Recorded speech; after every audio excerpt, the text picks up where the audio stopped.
नमस्कार साथियों, मैं प्रबल प्रताप सिंह स्वागत करता हूं आपका दृष्टा ए स्पीसीज अकेडमी के इस यूट्यूब प्लेटफॉर्म पर। और जैसा कि हम लोग अपना रिवीजन कर रहे थे ज्योग्राफी का, उसको अब आगे कंटिन्यू करते हैं। वन लाइनर रिवीजन जो हमारा चल रहा था, तो आगे कंटिन्यू करते हैं। हमने पहला टॉपिक हमारा solar system and it's planet से लगभग 24 क्वेश्चंस को डिस्कस कर लिया था। अब हमें 24 के आगे, और इसमें 48 क्वेश्चन हैं, 46 उसको कवर करना है। ठीक है, तो लास्ट क्वेश्चन था हमारा, ये था हमारा लास्ट क्वेश्चन कि इनमें से कौन सा अब हमारा सौरमंडल का एक ग्रह नहीं है, कौन सा एक प्लैनेट नहीं है। तो इसका आंसर हमने देख लिया था, आंसर था प्लूटो। प्लूटो हमारा क्या है, एक क्षुद्र ग्रह है, ड्वार्फ प्लैनेट है, बौना ग्रह है, बट मेन ग्रह नहीं है। ठीक है, अब इसी के आगे चलना है। क्वेश्चन नंबर 25 देखते रहिए। कह रहा है, सवाल क्या कह रहा है, which planet is made up of white and yellow. ठीक है, सफेद और पीले बादलों की मोटी एक परत से, जो कि सल्फ्यूरिक अम्ल की है, सल्फ्यूरिक एसिड के अम्ल से घिरा हुआ है। ऐसा कौन सा प्लेनेट है हमारा? तो आंसर है इसका वीनस। हमारा शुक्र ग्रह जो है, उसके चारों तरफ एक सल्फ्यूरिक एसिड की, बड़ा एसिडिक उसका एनवायरनमेंट है, एक परत से वो घिरा हुआ है, इसलिए, या फिर यहाँ पे लाइफ अभी पॉसिबल नहीं हो पाई है। इसको, वीनस को दो नामों से और जाना जाता है, या तो इसको इवनिंग स्टार भी कहते हैं, है ना, सांझ का तारा भी कहा जाता है इवनिंग स्टार, या फिर इसको मॉर्निंग स्टार भी कहा जाता है, क्योंकि दोनों ही टाइम पे ये हमें हमारी पृथ्वी से दिखता है, क्योंकि पास में है इसलिए दिखता है, चमकता है, इवनिंग स्टार या मॉर्निंग स्टार। ठीक है, next question 26, the dash is responsible for earth magnetic field. कि पृथ्वी की कौन सी क्षेत्र या कौन सी परत, पृथ्वी की आंतरिक स्थिति की, इंटीरियर की ऐसी कौन सी परत है जो उसके चुंबकीय क्षेत्र के लिए जिम्मेदार है। ठीक है ना, क्या है, रिस्पॉन्सिबल है। तो इसका आंसर है हमारा आउटर कोर, बाह्य कोर। ठीक है, हमारी क्या है, बाह्य कोर क्या है, तरल अवस्था में है।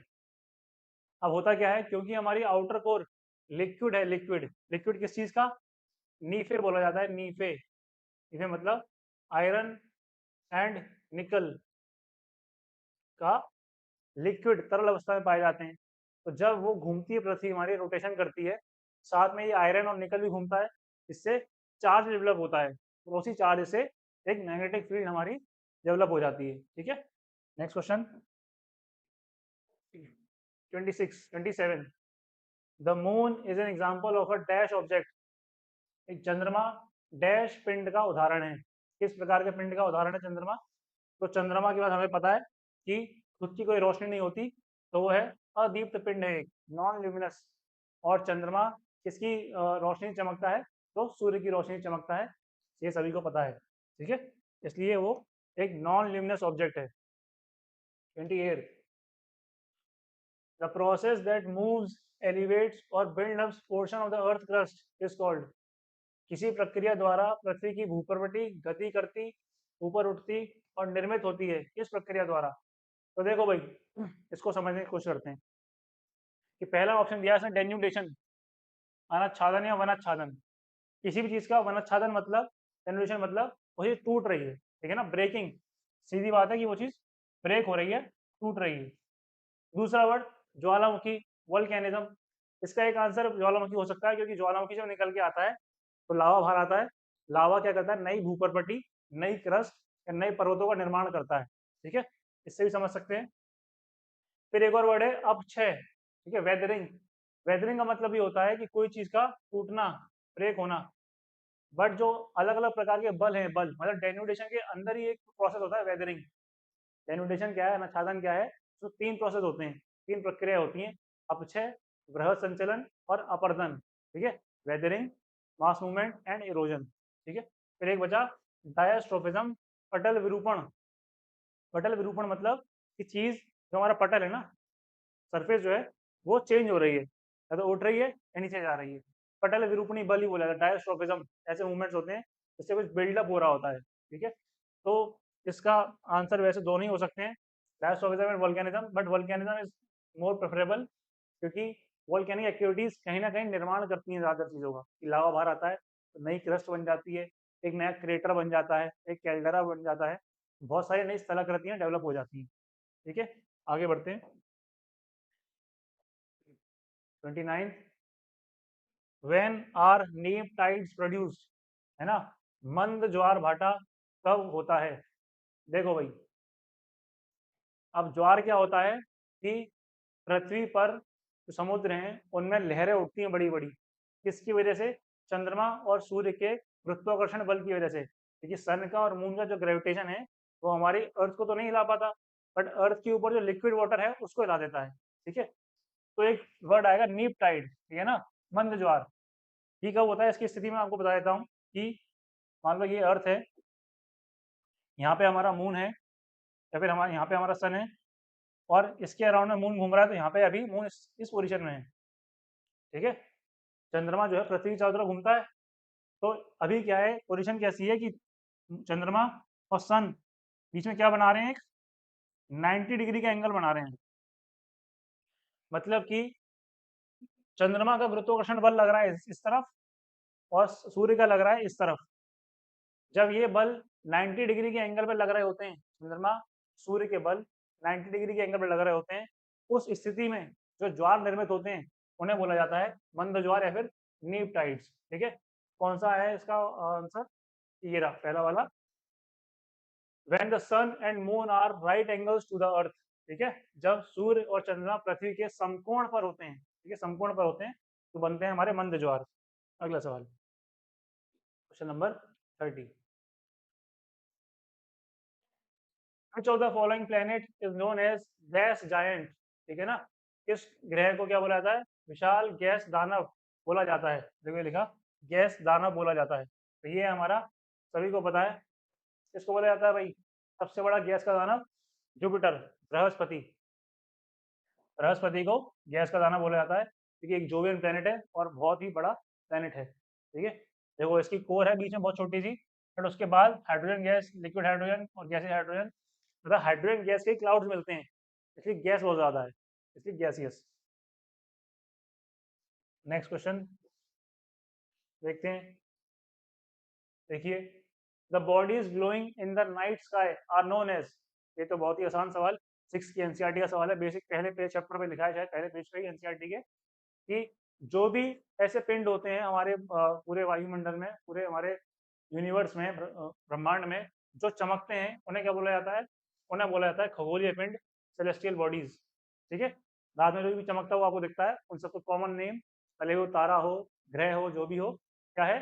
सेलेस्टियल बॉडीज, खगोलीय पिंड।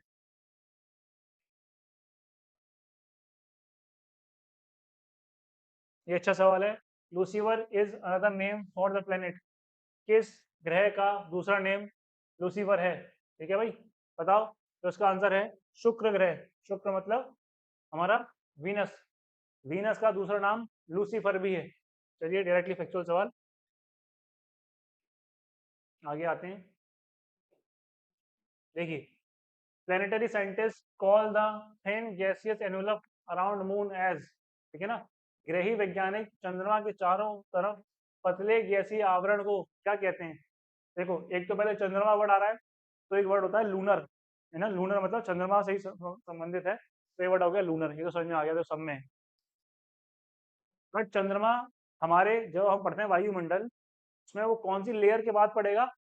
तो वो पड़ेगा बाह्यमंडल के ही बाद, एक्सोस्फेयर। तो एक तरीके से जब आप रात में चंद्रमा कभी देखा हो, तो आपको चंद्रमा के आसपास एक धुआं सा दिखेगा, क्लाउड सा, पूरे जो धुआं सा दिखता है वो क्या है उसका? Lunar exosphere. चंद्रमा बाह्यमंडल, ठीक है ना, जो पतला गैसीय आवरण होता है उसे क्या कहा जाता है? लूनर एक्सोस्फेयर, चंद्रमा बाह्यमंडल। पढ़ते हैं आगे। In the sequence of planets in the solar system, which planets come between Mars and Saturn? बहुत ही आसान सवाल, सीधे लाइन से पूछ रहा है कि कौन सा प्लैनेट मार्स और सैटर्न के बीच में आता है। पता है हमको, सबसे पहला मरकरी, फिर वीनस, अर्थ, फिर हमारा मार्स, फिर हमारा जुपिटर आएगा, फिर आएगा सैटर्न, और इन दोनों के बीच में आ जाती है एस्टेरॉइड बेल्ट। तो मतलब कि जुपिटर वो प्लेनेट है, बृहस्पति वो है जो कि किसके बीच में आता है? मार्स और सैटर्न के बीच में। आगे बढ़ते हैं।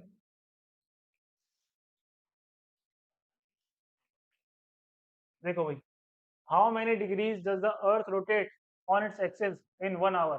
भाई अच्छा सवाल है कि 1 घंटे में पृथ्वी कितना डिग्री का एंगल कवर करती है या घूर्णन करती है, रोटेट करती है। तो देखिए भाई, इसको मैं समझा देता हूँ कि एक दिन में, मतलब कि 24 घंटे में पृथ्वी पूरा एक बार घूम जाती है। हमें सबको पता है कि एक दिन 24 घंटे लगभग थोड़ा कम होता है, ठीक है ना। तो ये कितना डिग्री घूम जाती है? 360 डिग्री। सर्कल का एंगल हमारा पूरा 60 डिग्री। तो मतलब कि अगर मैं निकालना चाहूँ एक घंटे में कितना घूमेगी, तो 360 या 24 कितना आ जाएगा? 15 डिग्री, ठीक है ना। तो आंसर है इसका 15 डिग्री, कि 1 घंटे में पृथ्वी अपने क्षेत्र, अपने डिग्री एरिया से कितना 15 डिग्रीज ट्रेवल कर जाती है, घूम जाती है। कभी कभी इसको उल्टा कर देता है वो, कि इसको ले जाएगा कि अभी हो जाएगा, मान लो 1 घंटा मतलब 60 मिनट, 60 मिनट में कितने डिग्री घूम रही है? 15 डिग्री। तो सवाल ऐसा ही पूछा जा सकता है कि एक डिग्री एक डिग्री घूमने में कितने मिनट लेती है? तो ये हो जाएगा 60/15, मतलब कि 1 डिग्री में 4 मिनट। ठीक है, देखो ये लिखा हुआ है 4 मिनट में 1 डिग्री और 1 घंटे में 15 डिग्री। ठीक है जी, चलिए next question. 36, which of the following is the outer most solid part of the अर्थ? सबसे बाहर वाला ठोस हिस्सा कौन सा है? तो ये हमारा क्रस्ट, जो हमारी भूपर्पट्टी कहलाती है, क्रस्ट। सबसे पहले क्या होता है, देख लो डायग्राम। ये जो सबसे बाहर सरफेस जो आपको दिख रहा है, ये होता है क्रस्ट। क्रस्ट के बाद बहुत बड़ा सरफेस होता है एक मेंटल का, ठीक है। मेंटल के बाद आती है हमारी ये लिक्विड वाली आउटर कोर, और सबसे अंदर इनर कोर, जो कि हमारी पूरी ठोस अवस्था में होती है, सॉलिड, ठीक है ना। इसे क्या बोला जाता है? इनर कोर, आंतरिक कोर। उसके बाहर तरल अवस्था में बाह्य कोर, उसके बाद मेंटल, और उसके सबसे बाहर की तरफ क्रस्ट, भूपर्पट्टी। नेक्स्ट क्वेश्चन 37, विच स्टडी जो the following known as a study of earthquake? कि भूकंपों का अध्ययन को क्या कहा जाता है? तो ये सुना होगा सबने कि सीज्मोलॉजी, कि अर्थक्वेक की स्टडी करने के लिए हम लोग इंस्ट्रूमेंट का प्रयोग करते हैं, उसको बोला जाता है सीज्मोग्राफ, ठीक है ना, या फिर सीज्मोमीटर। और उसकी स्टडी क्या कहलाती है? सीज्मोलॉजी। ठीक, कौन सा स्केल होता है भैया भूकंप की स्टडी के लिए, अर्थक्वेक की स्टडी के लिए? सबसे कॉमन वो है रिक्टर स्केल, रिक्टर स्केल, ठीक है। जो आप वैल्यू आती है ना 6.5 डिग्री इसका अर्थक्वेक आया है, 4 डिग्री का अर्थक्वेक आया है, वो है क्या? ये क्या है? रिक्टर स्केल पर नापी गई वैल्यूज हैं। सीज्मोग्राफ पे स्केल लगा होता है, जैसे धरती हिलती है अर्थक्वेक के टाइम पे, जितना वो नीडल हिलती है, वो दिखाता है कि कितना डिग्री का, कितना मैग्नीट्यूड का हमारे पास भूकंप आया है। अगला question, which of the following is the outer layer of the earth that is made of plates which fits together like a jigsaw fit? ठीक है ना। निम्न में से कौन पृथ्वी की बाह्य परत है जो प्लेटों से निर्मित है और जो एक साथ जिगसॉ पजल, है ना, की तरह बन जाते हैं? तो ज्योग्राफी में एक थ्योरी है हमारी, उसको बोला जाता है कॉन्टिनेंटल कॉन्टिनेंटल ड्रिफ्ट थ्योरी, महाद्वीपीय विस्थापन सिद्धांत। किसने दिया था? तो ये दिया था एल्फ्रेड वैगनर ने, है ना, वैगनर ने दिया था। कब दिया था? 1912 में दिया था। तो इन्होंने क्या बताया था कि जो पृथ्वी आज हमें दिखते हैं ना, सारे सातों महाद्वीप, ये हमेशा से ऐसे नहीं थे, ये हमेशा से एक समय पे जुड़े हुए थे। इसको उन्होंने नाम दिया, इसको बोला गया क्या? पेंजिया। और जो इसके चारों तरफ पूरा पानी था, उसका नाम दे दिया था पेंथालासा। ठीक है। तो ये जो हम बात कर रहे हैं पेंजिया, एक पूरा जुड़ा हुआ महाद्वीप। तो महाद्वीप मतलब कौन टूट के दूर हुआ? जो टूटी है प्लेट्स, उन्हें बोला जाता है स्थलमंडल। हमारा जो सबसे ऊपर हिस्सा है स्थलमंडल, लिथोस्फीयर, वो पहले कभी जुड़ा हुआ था, फिर टूट के अलग हो गया। 7 बड़े बड़े कॉन्टिनेंट हमारे महाद्वीप निर्मित हो गए। ये हम पढ़ेंगे जब इसके बारे में और थ्योरी में जाएंगे, दूसरे चैप्टर में जाएंगे, इसमें और डिटेल्स में इसको जानेंगे। ठीक है, आगे बढ़ते हैं। The solar eclipse occur when, देखो भाई एक ये चीज छोटी सी ग्रहण को समझ लेते हैं कि कौन सा ग्रहण कब कहलाता है। ठीक है, तो पहला पॉइंट है सोलर एक्लिप्स। सोलर को बता देता हूँ कि ग्रहण मतलब ऐसा याद रखिए कि जो चीज छुप रही है ना, जो नहीं दिख पा रही, उसके नाम से ग्रहण लग रहा है। मतलब कि जब सन बीच में मून आ जाए और इधर अर्थ हो, पृथ्वी से आपको सूरज नहीं दिखेगा, मतलब पृथ्वी के कुछ हिस्से से आपको सूरज नहीं दिखेगा क्योंकि मून की छांव ये आपकी तरफ पड़ रही होगी। ठीक है ना, जो लाइट आ रही है उसकी कुछ छांव पृथ्वी पे पड़ रही होगी। तो मतलब क्या नहीं दिख रहा है, सूरज नहीं दिख रहा है, तो क्या हो जाएगा ये सूर्य ग्रहण। ठीक है ना, सोलर एक्लिप्स। जब इसी का उल्टा हो जाता है कि सूरज, सन है यहाँ, बीच में आ जाती है पृथ्वी और यहाँ आ जाता है हमारा मून, तो पृथ्वी की छांव मून पे आ जाती है और मून नहीं दिखता, हमारा चंद्रमा नहीं दिखता, तो ये हो जाता है लूनर एक्लिप्स, चंद्रमा ग्रहण। ठीक है, तो यही पूछ रहा है कब होता है हमारा, when moon comes between earth and sun, option D. जब चंद्रमा पृथ्वी और सूर्य के बीच में आ जाता है तब हो जाता है सोलर एक्लिप्स, सूर्य ग्रहण। चलिए, question number 40। Europa is a natural satellite of, ठीक है, यूरोपा किसका नेचुरल सैटेलाइट है, तो ये भी फेमस है। जुपिटर हमारे बृहस्पति का प्राकृतिक एक सैटेलाइट है, नेचुरल सैटेलाइट है, उपग्रह है, जो कि फोर्थ लार्जेस्ट है इसका। बृहस्पति का, जुपिटर का चौथा सबसे बड़ा उपग्रह, फोर्थ लार्जेस्ट कौन है, यूरोपा। सबसे बड़ा कौन सा है, पढ़ चुके हैं हम लास्ट वीडियो में ज्योग्राफी की, उसका नाम था गैनीमीड। ठीक है ना, गैनीमीड सबसे बड़ा जो है, मरकरी से ही बड़ा है जो, है ना, सबसे बड़ा उपग्रह बृहस्पति का, दैट इज गैनीमीड, और चौथा सबसे बड़ा, या फिर यूरोपा किसका, जुपिटर का। Next question, in the life cycle of a star the stages nebula refers to, एक तारे के जीवन काल में नेबुला चरण किसे संदर्भित करता है। देखो भाई, सबसे पहले क्या होता है, गैस है पूरी, है ना, पूरी गैस ही गैस है ब्रह्मांड में। तो वो गैस जब ठंडी होती है और एक बादल सा बनाती है, ठीक है ना, एक धुंधला सा बादल सा बनाती है, वो जो स्टेज होती है उसे बोला जाता है नेबुला। ठीक है, और जब नेबुला और ठंडा होके और जुड़ जाएगा और मैटर बनाएगा, वो बनता है हमारा पहला प्रोटोस्टार। ठीक है, तो क्या है ये, एक a cloud of dust and hydrogen. सबसे हल्की गैस कौन सी है वायुमंडल में, हाइड्रोजन। सबसे बाहर की तरफ हाइड्रोजन और हीलियम मिलती है हमें। ठीक है, तो एक बादल है किसका, डस्ट का, धूल पार्टिकल्स और हाइड्रोजन गैस का, क्या बोला जाता है उसे, नेब्यूला। ठीक है, nebula. Which of the following planet is not a Jovian planet, इनमें से कौन सा एक जोवियन ग्रह नहीं है। ये हम पहले डिस्कस कर चुके हैं कि जो हमारे पहले चार हैं मार्स तक, वो क्या है हमारे टेरेस्ट्रियल, उसके बाद वाले सब क्या है जोवियन, मतलब बृहस्पति के जैसे, लाइक जुपिटर। तो इनमें से आंसर क्या है, मार्स। जो हमारा मंगल है वो जोवियन नहीं है, बाकी सभी जोवियन प्लैनेट्स हैं। Next question 43, Baily's beads can be observe during and, कब दिखेगा, तो ये होता है टोटल सोलर एक्लिप्स। ये होता क्या है कि ऐसा देखो कि मान लो ये हमारा सूरज है ना, सूर्य है हमारा। अब इस सूर्य में जब चंद्रमा आगे आ जाता है इसके और पूरा इसको ढक लेता है, कि मैं बोलूँ कि पूरा ऐसे ढक गया है यहाँ पे, तो आपको चमकता हुआ सूरज नहीं दिखेगा। बट मान लो इस टाइम पे ये ऐसे बना देता है कि चंद्रमा आ गया, चंद्रमा इसको ढक लिया, तो एक सिर्फ आउटर लेयर दिखेगी जो सूरज की जो चमक रही होगी, और कभी कभी इस पर ऐसा लगता है कि मोती सा चमक रहा है। ये जो कहलाता है, ये कहलाता है बेलीज बीड्स, बेलीज के नाम से आ गया है। कब होता है, जब पूर्ण सूर्य ग्रहण होता है, टोटल सोलर एक्लिप्स जब होगा, तो हमको फिनोमेना मिलेगा बेलीज बीड्स। इसको बोला जाता है, एक और नाम है इसका diamond ring, diamond ring effect. लग रहा है ना कि एक अंगूठी सी है और यहाँ पे डायमंड रखा हुआ है, तो डायमंड रिंग इफेक्ट भी इसे बोला जाता है। नेक्स्ट क्वेश्चन,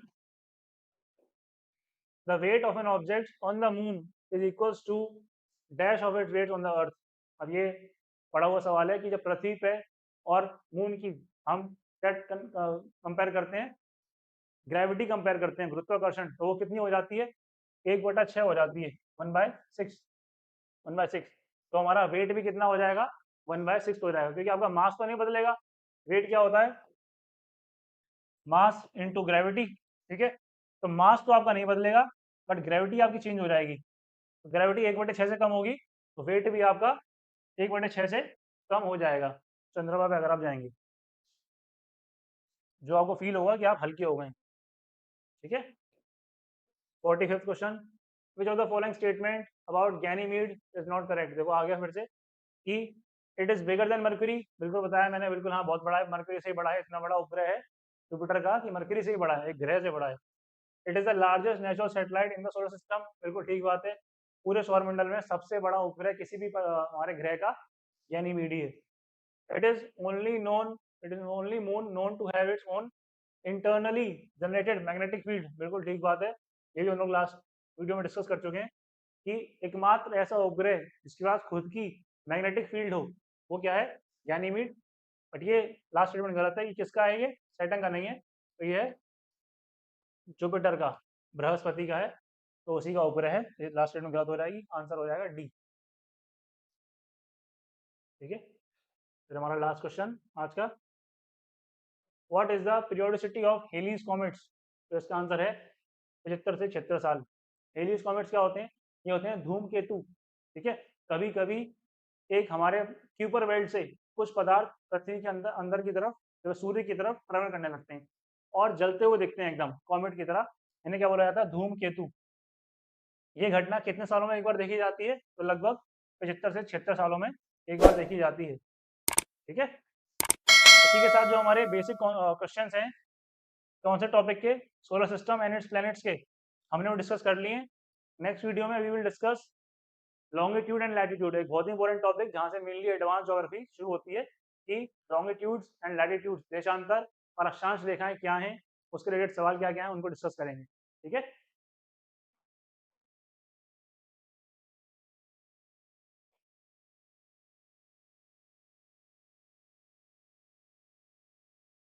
तो आज के लिए धन्यवाद। आपको वीडियो कैसी लगी प्लीज़ कमेंट में ज़रूर बताइए, और हमारे यूट्यूब चैनल को सब्सक्राइब करिए। ऐसे ही इंटरेस्टिंग वीडियोस और मोर फैक्चुअल डेटा और रिवीजन के लिए हम लेके आते रहेंगे। और ज्योग्राफी की हमने सीरीज शुरू करी दी है, और करंट अफेयर की सीरीज भी शुरू हो चुकी है बाय आचमन सर। तो हम लोग, ये सेकंड वीडियो आ गई, नेक्स्ट वीडियो हम लोग स्टार्ट कर देंगे किसकी, लैटिट्यूड एंड लॉन्गिट्यूड। चलिए धन्यवाद।